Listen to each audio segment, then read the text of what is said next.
How do you know when you need to replace your shoes?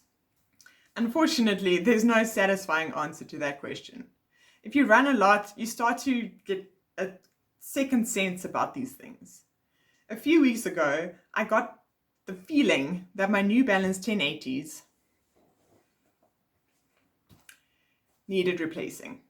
The thought just suddenly popped into my head. So I went onto Strava, where I log the mileage for each of the pairs of shoes that I use, and saw that I'd run nearly 700 kilometers in these shoes. The general rule of thumb is that you should replace your running shoes every 500 to 700 kilometers. That's roughly every 300 to 500 miles.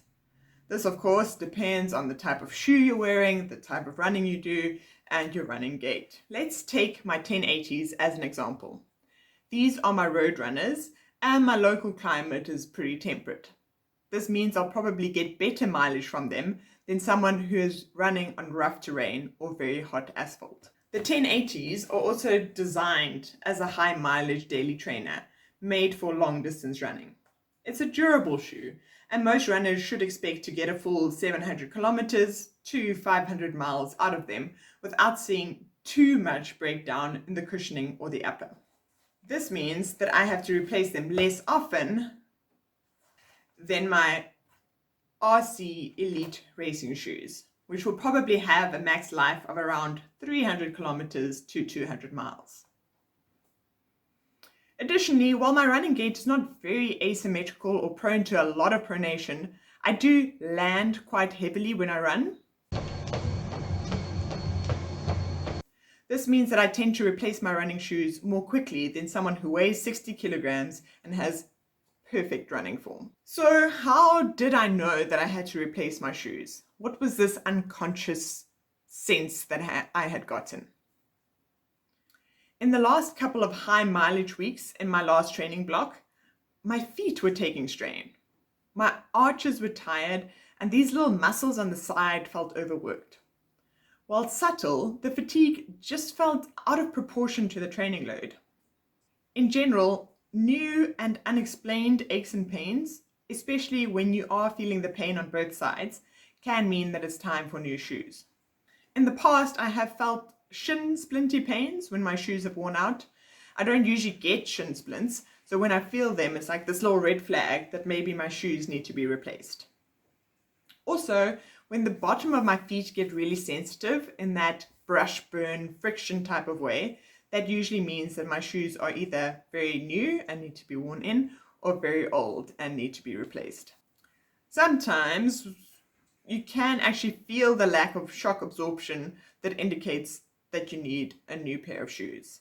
If you feel like you can feel the impact of every step in your feet, knees, and hips, or if your joints are sore in unexpected ways after a run, you may be wearing shoes that have lost their cushioning. I am not great at noticing the slow decline of shock absorption, but when I put on my shiny new pair of 1080s, I immediately noticed how springy and comfortable they were. I almost felt like I was standing higher in them rather than experiencing the slump of my old foam. The frustrating thing about replacing shoes is that old shoes often look fine. The frustrating thing about replacing old shoes is that they can often look fine. These durable 1080s, for example, still have a perfect upper and insole. Generally, worn uppers are not a deal breaker in replacing shoes. You need to replace your shoes if the upper is worn enough that your feet slip around or are no longer supported. But if there's just a little hole, they can probably still safely serve you for a little while longer. The soles of my 1080s, while a bit worn, still look okay. But if you compare them to the new ones, you notice the wear more than just looking at them in isolation. The soles of your running shoes will generally last longer than the shoe's cushioning and shock absorbency. So if your soles are worn down, it's definitely time for new ones. Also, if the treads or flex grooves on your shoes are worn out, your shoes won't necessarily roll in sync with the natural stride of your feet, which might explain some of the discomfort you feel when you run on worn-out shoes. But it's not the construction or the grip that means that these shoes are at the end of their life. It's that the cushioning is gone and that I have worn my shoes down to a shape that no longer fits my feet. Some people recommend the twist test to check whether your shoes are worn. This test admittedly did work better when sturdy, supportive shoes were the norm. You're meant to hold your running shoes at both ends and twist the shoes. It should feel firm. An old shoe or one that doesn't have proper support will twist easily. Some people recommend the twist test to check whether your shoes are worn. Admittedly, this test worked better when sturdy, supportive shoes were the norm. You're meant to take your running shoes at both ends and twist them. It should feel firm. An old shoe or one that doesn't have proper support is meant to twist easily. But nowadays, when lightweight cushioned running shoes are the norm, even a new shoe out of the box will often fail this test. For example, I don't see much difference between the new and the old 1080s. Another test people suggest is what I call manhandling the midsole.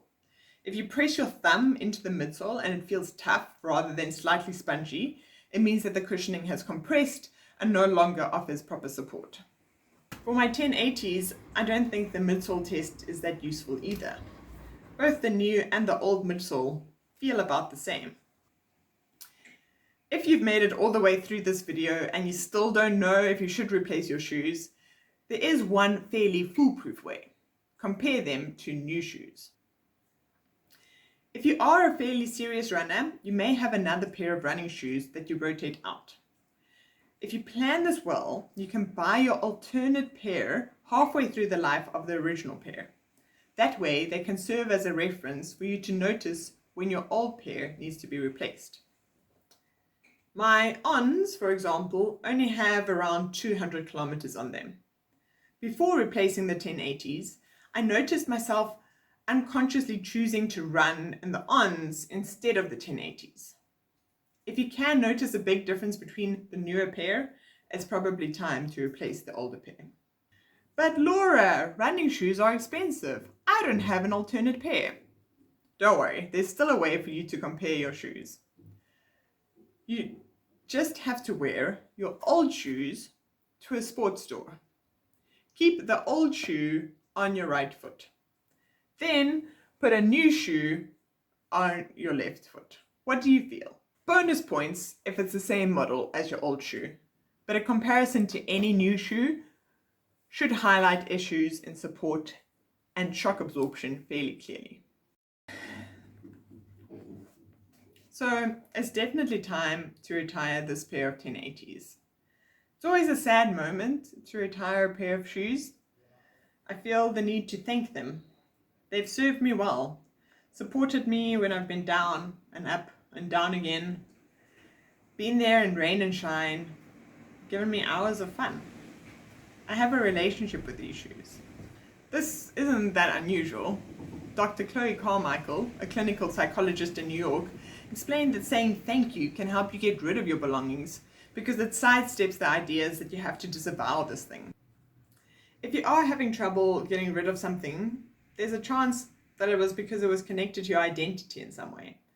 Otherwise, there wouldn't even be any question about it. You just throw it out without even thinking about it. Saying thank you to it is almost like you're giving a sense of positive recognition to the part of yourself that this item once helped. Giving thanks is a way of properly saying goodbye so that you can mark the end of your relationship with the item and release it without guilt. So, thank you 1080s. Thank you for helping me be more me. It's been good.